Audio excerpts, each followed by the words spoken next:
Hey, what's up, guys? You're now listening to Devo with Uncle Theo. Today is day 158, and we're going to pick back up in Nehemiah. We're going to look at verses 4 through 6. We've had many takeaways in learning from the character of Nehemiah, but now the opposition is going to pick up its intensity. And we saw Sanballat was one of the major players in opposition, and he comes up immediately in chapter 4, verse 1. Listen as I read. It says, when Sanballat heard that they were rebuilding the wall, he became angry and was greatly incensed. He ridiculed the Jews in the presence of his associates and the army of Samaria. He said, what are those feeble Jews doing? Will they restore their wall? Will they offer sacrifices? Will they finish in a day? Can they bring the stones back to life from those heaps of rubble, burned as they are? Tobiah the Ammonite, who was at his side, said, what are they building? Even a fox climbing down on it will break down their walls of stone. And here you have it. Now Nehemiah is going to teach us how to respond to insults. Jesus picks up on this again in Matthew 5 on the Sermon on the Mount, how to deal with insults. But listen to Nehemiah's prayer. It may surprise you. He says, hear us, O God, for we are despised. Turn their insults back on their own heads. Give them over as plunder in the land of captivity. Do not cover up their guilt or blot out their sins from your sight, for they have thrown insults in the face of the builders. And I don't know, we haven't talked about this before, but we'll talk about this a little more when we get to the Psalms. There are different types of Psalms. There are Psalms of thanksgiving, there are Messianic Psalms, there are praise Psalms, but there are also what's called imprecatory psalms. And what an imprecatory psalm is it entreaties God for help. It's faithful to God by saying, God, you've sanctified me and grown me and told me to love my enemies. So I'm not going to retaliate, but I am going to pray, God, that you would deliver me and help me. So an imprecatory psalm, it does not take matters into his own hands or take action to try to vindicate himself. It leans upon God and it asks God to fight for him. And this is beautiful. Why? Because it lines up with scripture. This is what God has been wanting to do all throughout the Old Testament, all throughout scripture. So you're activating God in a way that he wants to be activated. And so learn this from Nehemiah. Learn this from Nehemiah today. Don't take matters into your own hands. When you're being insulted, why defend your name? Why insult back and get your reward on earth? As Jesus says, if they slap you on the right cheek, help me to turn to them the other cheek also. If he wants to sue me and take my shirt, hand over your coat as well. If anyone forces you to go a mile, go with him too. Give to the one who asks you, and do not turn away from the one who wants to borrow from you. This is biblically how you deal with insults. And Nehemiah is a wise man. He's operating in strength. He's not retaliating, but he's going to the God of glory to help him on his behalf and to fight for him. So Nehemiah is a praying man, but he's also a man who adds work to his faith. It says, so we rebuilt the wall till all of it reached half its height, for the people worked with all their hearts. But Sanballat, Tobiah, the Arabs and the Ammonites and the people of Ashdod heard that the repairs to Jerusalem walls had gone ahead and that the gaps were being closed, and they were angry. They all plotted together to come and fight against Jerusalem and stir up trouble against it. But we prayed to our God. Hold on, listen to this. We prayed to our God and posted a guard day and night to meet this threat. Come on, somebody. Let's get some theology like this. Not just praying, letting go and letting God, but letting God work through you, through the wisdom he's giving you. We're praying, but we're also keeping guard day and night to meet threats. Can we get some theology like that? Usually, you got some people that put the car in overdrive and red lines the car, trying to do things with the arm of the flesh. And then you got people that put the car in neutral and they just throw their hands up and saying, God, I'm not going to move till you move. Let's get the car and drive is saturating what you do in prayer, but moving forward, still acting, but acting with spirit-filled activity, with relational obedience, going with God. I'm praying to you. And since we bathe this thing in prayer, We're going to move forward in confidence, operating according to the wisdom you've given me at this present time. And we're going to ask that you fight for us and act through us. You see the beauty in that? And that's what Nehemiah teaches us.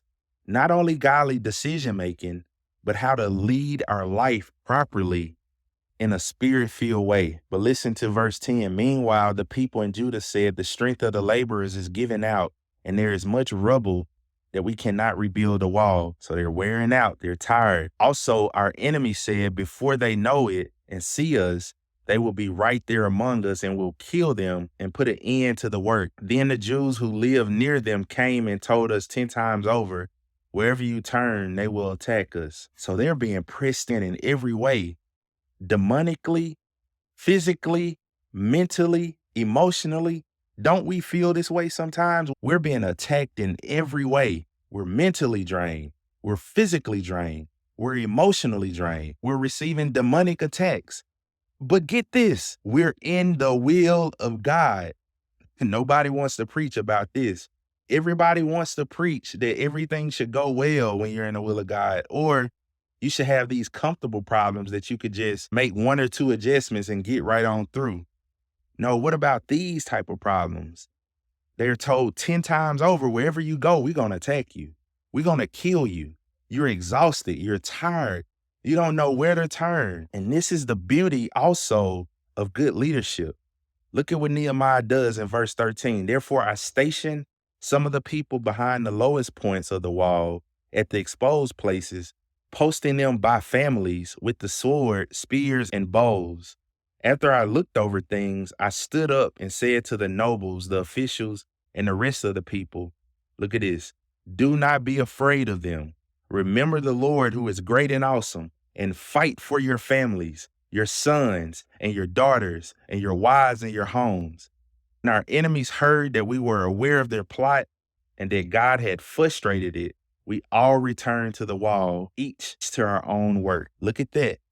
How did the enemies find out that their plot was known about and that God had frustrated their plans?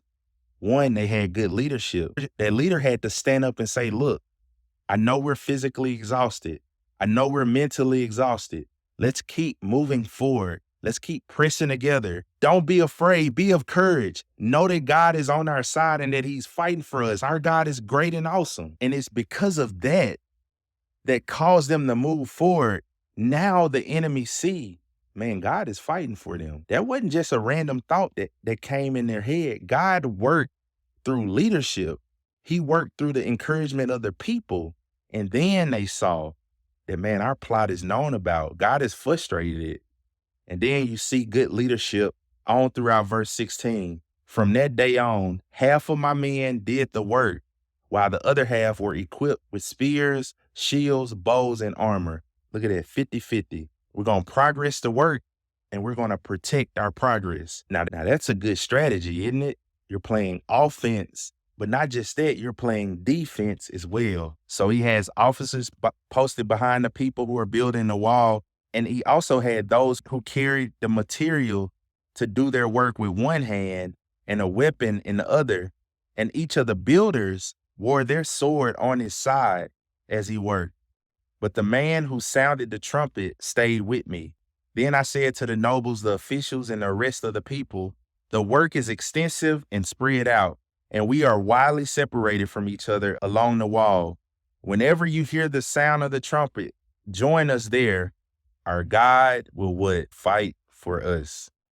So they continue with the work, and they have a plan. They have it set up where every man and his helper stays inside Jerusalem at night so that they can serve us as guards by night and as workers by day. Neither I nor my brother nor my men nor the guards with me took off our clothes. Each had his weapon, even when he went for water. Now look, you don't have to be this alert and sober all the time, but there's going to come times in your life where you have to bring in what I call the SWAT team. You're going to have SWAT team Christianity. If you're killing the entangling sin, if you're doing something mighty for God that he's called you to do in this way, there may be times where you're so vigilant you can't change clothes. You're fighting at a high level. where you have to lock yourself up sometimes and say, look, it's going to be me or this sin. We're about to slay this sin today. Where you use PTO time and sick leave to say, I'm locking myself up and we're about to call the SWAT team. We're about to defeat and slay this sin, or we're about to move forward for the glory of God. And these are encouraging things that we learn from Nehemiah. And something else we learn as we pick up in chapter 5, he has a heart for the poor. It says in verse 1, now the men and their wives raised a great outcry against the fellow Jews. Some were saying, we and our sons and daughters are numerous, and in order for us to eat and stay alive, we must get grain.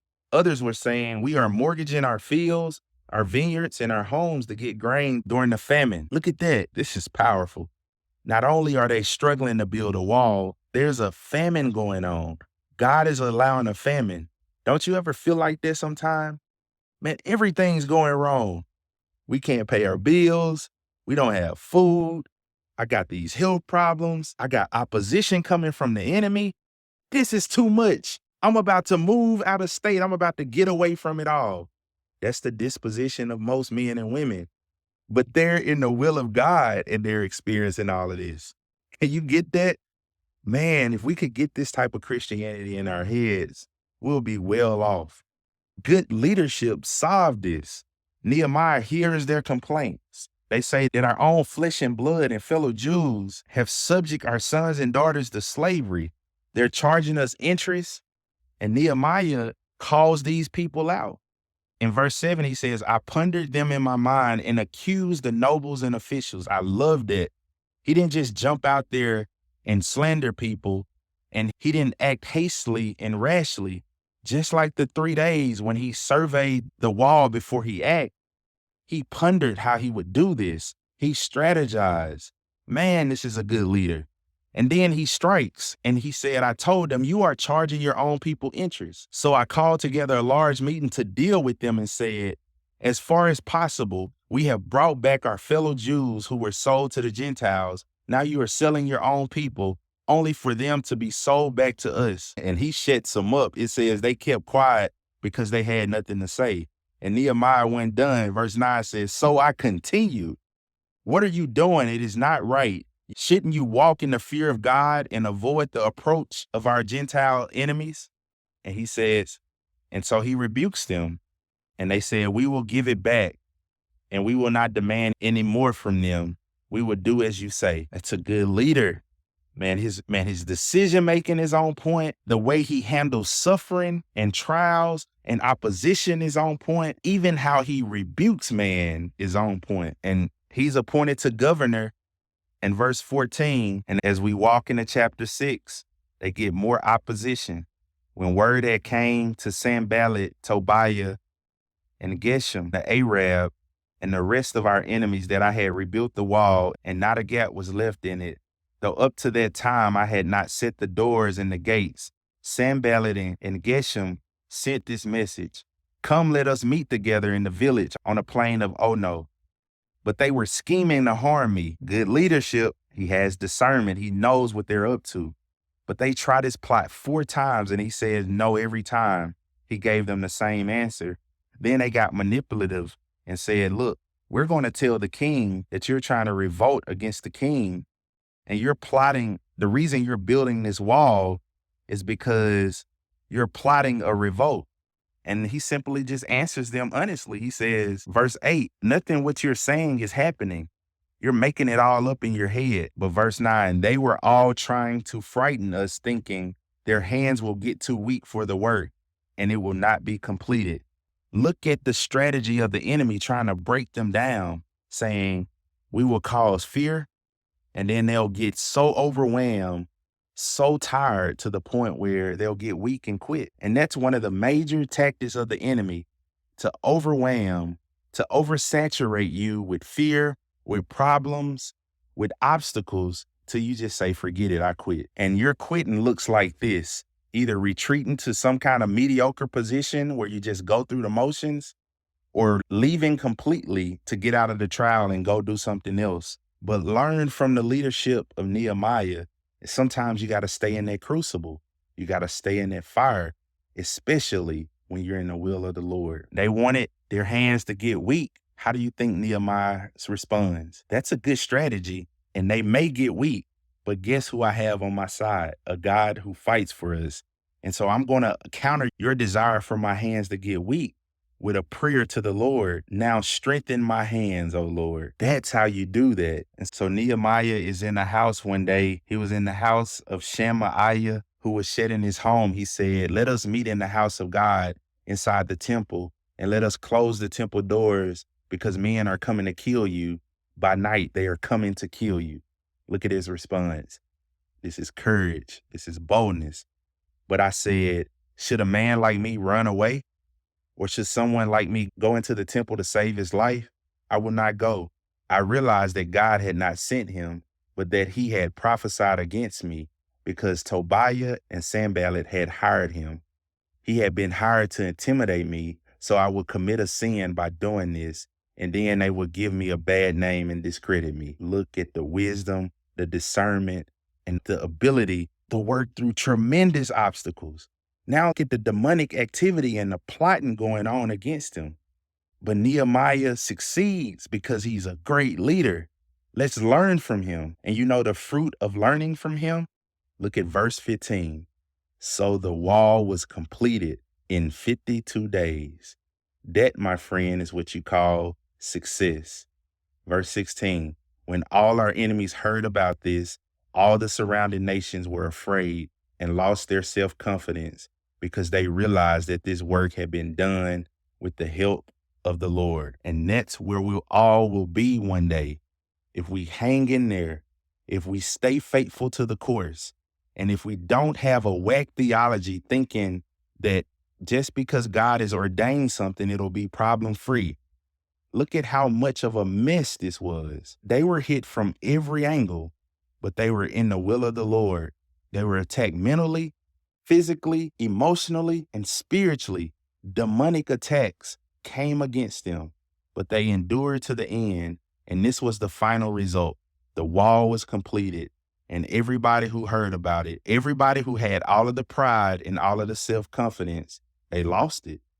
And they had realized that God had helped them. And see, this is the God who will fight for you. Even people who will try your God, thinking that he's not on your side, he's using those opportunities not only to fight for you, but to shape you. See, God is a genius. He'll make you look more like Jesus while he's giving you success on the mission he gave you. What kind of person can do that? Accomplish two impossible things at once: conform your character and give you the desired end he promised. This is only what our God can do. And please, my friends, believe that he is capable of this. He is the creator of the earth. He exists. Believe that, and he will reward you. Just continue to faithfully seek him. Don't give up. You have a new example of hard right now. Nehemiah helps you with that. It can get ridiculously hard. Use this example to encourage your Christian walk, to stay faithful to the course, to stay on mission, and to become a great leader.